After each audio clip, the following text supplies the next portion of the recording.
Est-ce qu'Ackwell est une opportunité d'investissement au cours actuel? C'est ce qu'on va analyser ensemble dans cette vidéo. Si vous n'êtes pas abonné à la chaîne, faites-le, ça aidera à faire connaître mon travail. Activez la cloche pour avoir les notifications. Et on va commencer tout de suite avec le cours de l'équipementier auto Ackwell qui s'appelait avant MJ Coutier. Donc on voit que c'est la débandade depuis le point haut de 2021. On a été divisé par 5, un peu plus même. Bon, ça a l'air de rebondir depuis quelques temps, depuis avril. Qu'est-ce qui se passe sur cette action? Alors, regardez. Donc la croissance, en médiane, c'est 4,4%. À décembre 2024, on fait moins 7,3% de croissance. Donc décroissance assez forte.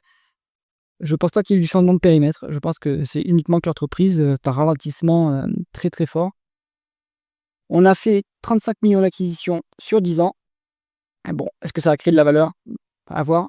En tout cas, c'est qu'une petite partie de la market cap. Donc la croissance, globalement, s'est faite organiquement. Bon, c'est cyclique. C'est très cyclique, donc méfiance. Au niveau des taux de marge, au final, on arrive quand même à maîtriser les marges. Le taux de marge brut reste à 54%, proche de la médiane. Un peu plus bas qu'il y a 10 ans, mais guère plus, allez. Donc c'est plutôt pas mal. Malgré la décroissance, on arrive à résister d'un point de vue de taux de marge brut. Par contre, on a de la déperdition au niveau des opérations.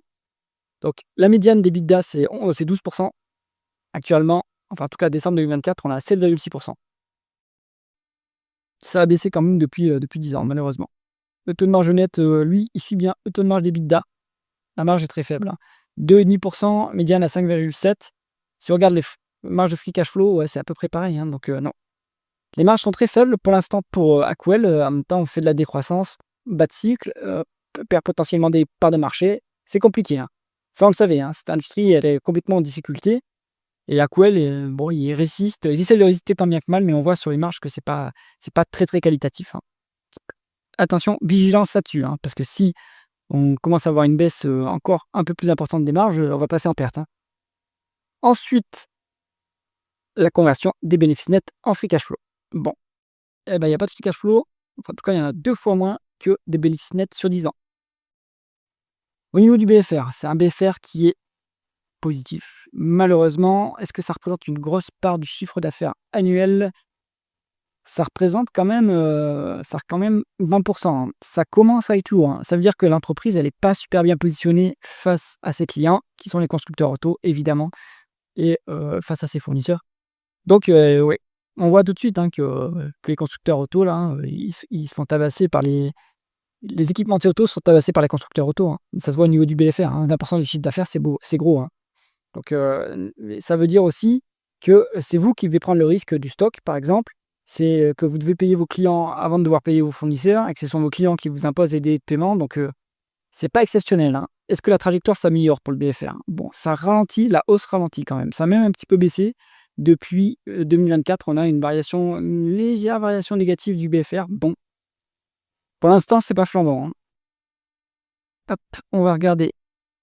Alors, le dépense en capital, 1,9 milliard. Dépréciation amortissement, 1,2 milliard.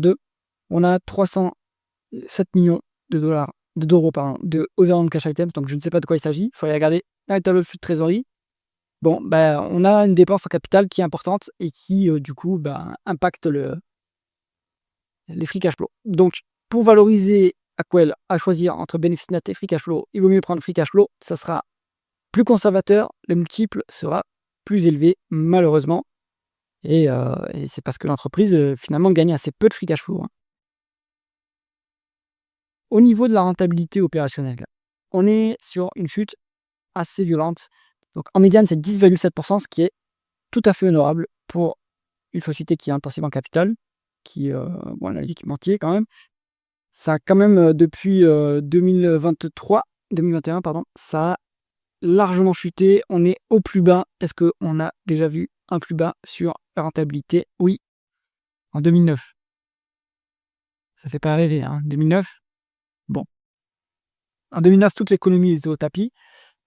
Actuellement, c'est le secteur qui est au tapis à cause du contexte de la transition énergétique, des transitions vers le moteur électrique, la concurrence chinoise, etc.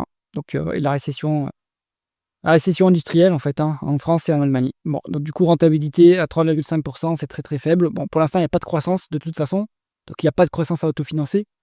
Mais si jamais la croissance qui revient et que la rentabilité, reste médiocre comme ça, heu, il va falloir s'endetter pour financer l'activité. Bon, compliqué, hein, la rentabilité en tout cas. Au niveau de l'endettement, on est cash net. Donc vous regardez, si on regarde, on a plus de la moitié de la market cap qui est en cash. Ça pèse quand même, hein. Bon ça génère un peu d'intérêt financier, un peu de placement, hein, 40 000 000, plutôt ça de bons à prendre. Et maintenant, qu'est-ce qu'on fait de ce cash? Pourquoi on le garde en trésorerie? Qu'est-ce qu'il prévoit de faire? Le secteur est en complète difficulté.